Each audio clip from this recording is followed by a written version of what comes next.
Mereka dalam urusan dunia kekurangan, mereka dalam urusan dunia tidak cukup, tapi senantiasa mereka tidak pernah meninggalkan ibadah kepada Allah Subhanahu wa taala. Dunia yang ditempatinya, dunia yang ditinggalinya bukan dijadikan untuk tujuan. Walaupun capek menghadapi kehidupan dunia dengan serba kekurangan, dengan serba keterbatasan, tapi tidak senantiasa mengurangi untuk beribadah mereka kepada Allah Subhanahu wa taala. Senantiasa mereka bersabar atas ujian daripada Allah Subhanahu wa taala. Makanya pernah suatu waktu Al-Imam Hasan bin Ali radhiyallahu taala anhuma, beliau pernah ditanya oleh salah seorang sahabatnya.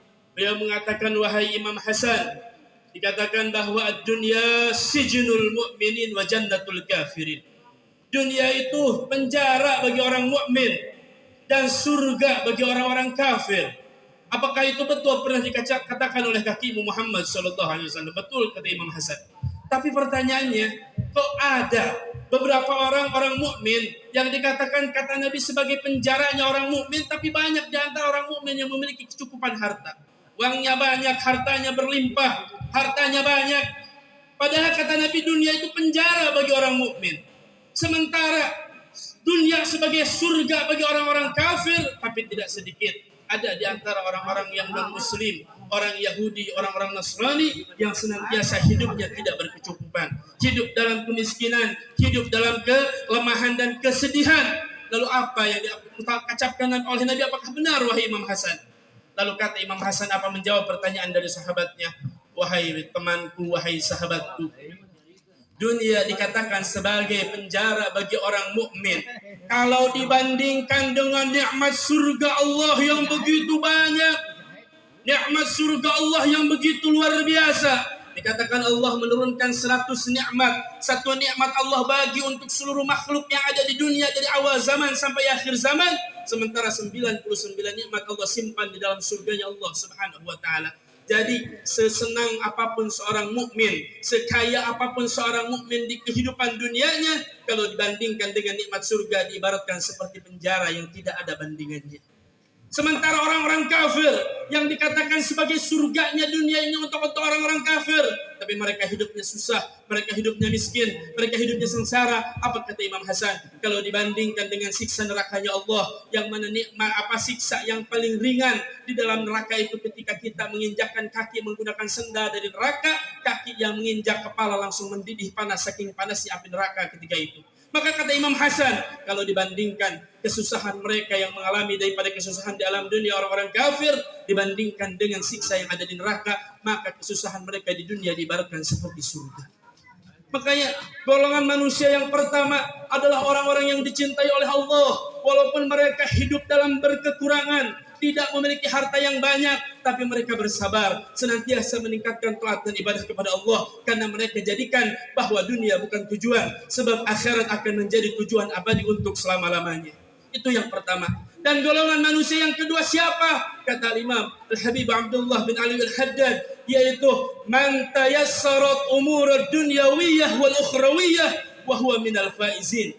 Yaitu golongan manusia-manusia yang Allah mudahkan mereka dalam urusan dunia dan akhiratnya. Contoh seperti sekarang abah kita, guru kita, kesepuhan kita Abah Haji Parman, salah seorang yang Allah luaskan dalam urusan rizkinya, tapi tidak senantiasa meninggalkan syukur kepada Allah. Beliau gunakan hartanya untuk jalan ibadah, beliau gunakan hartanya untuk jalan meningkatkan syiar agama Allah. Bagaimana beliau yang saya menjadi saksinya menjadi pendukung guru kita Al-Habib Hasan bin Thaqif Al-Attas sampai berdirinya beberapa tahun majlis ini An-Nibras. Mudah-mudahan beliau salah satu orang yang mendapatkan keluasan rezeki dan keluasan urusan akhirat sehingga menjadi orang beruntung di hadapan Allah Subhanahu wa taala. Dan yang ketiga, golongan manusia yang seperti apa? Man tayassarat umur dunyawiyah wa ta'assarat umur al-ukhrawiyah, yaitu orang-orang yang Allah mudahkan di dalam urusan dunia tapi mereka disulitkan dalam urusan akhirat. Wa huwa minal mustadrijin, yaitu orang-orang yang ditipu oleh Allah Subhanahu wa taala. Kadang kita bertanya, kenapa kok ada orang yang enggak salat hartanya banyak?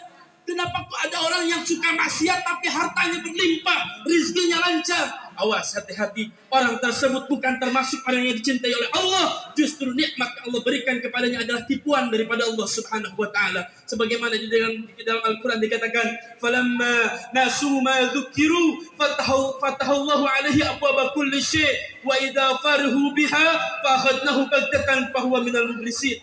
Apa dikatakan oleh Allah Subhanahu wa taala? Ketika mereka lupa akan peringatan Allah, mereka tinggalkan ibadah, mereka kerjakan maksiat, apa kata Allah? Fatahna alaihim abwaaba kulli syai'. Allah buka untuk mereka pintu-pintu segala sesuatu. Allah lancarkan rizkinya, Allah luaskan usahanya, Allah lancarkan hartanya. Tapi kata Allah, falamma faida farihu biha, ketika mereka sudah bahagia dengan apa yang diberikan oleh Allah, mereka sudah bahagia dengan harta yang Allah curahkan kepada mereka, maka fa'akhadnahullahu baghtatan, maka Allah akan mencabut nyawa mereka secara langsung, secara semena-mena. Mereka akan dimatikan di dalam keadaan kafir dan disiksa selama-lamanya di akhirat oleh Allah Subhanahu wa taala.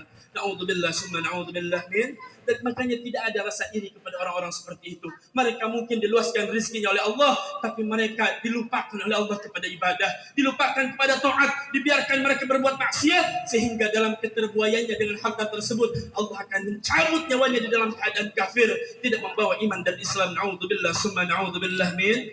Dan golongan manusia terakhir, Al-Imam Al-Habib Abdullah bin Alawi Al-Haddad mengatakan, yaitu man ta'assarat umur dunyawiyah wal ukhrawiyah wa huwa minal mal'unin, yaitu golongan orang-orang yang Allah susahkan urusan dunia dan Allah susahkan urusan akhirat. Mereka adalah golongan yang dilaknat oleh Allah Subhanahu wa taala. Ini orang yang paling rugi. Sudah di dunia mereka merasa susah, sudah di dunia mereka miskin, di dunia mereka tidak mencukupi daripada harta. Mereka meninggalkan ibadah kepada Allah, mereka tidak melaksanakan taat kepada Allah, mereka kerjakan maksiat kepada Allah. Mereka alangkah ruginya. Sudah di dunia merasakan kesengsaraan, nanti mereka di akhirat akan mendapatkan azab daripada Allah Subhanahu wa taala. Itulah orang-orang yang dilaknat oleh Allah. Na'udzubillah summa na'udzubillah min dzalik. Minimal mudah-mudahan kita termasuk golongan orang-orang yang pertama. Walaupun dunia kita sempit, tapi akhirat kita luas, ibadah kita luas, dan maksimal mudah-mudahan kita semua hadir di sini dijadikan yaitu orang-orang yang diluaskan urusan dunia dan akhirat, dan menjadi hamba-hamba yang diridhai oleh Allah Subhanahu wa taala.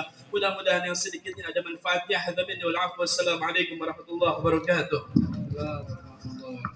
Ilahi bijah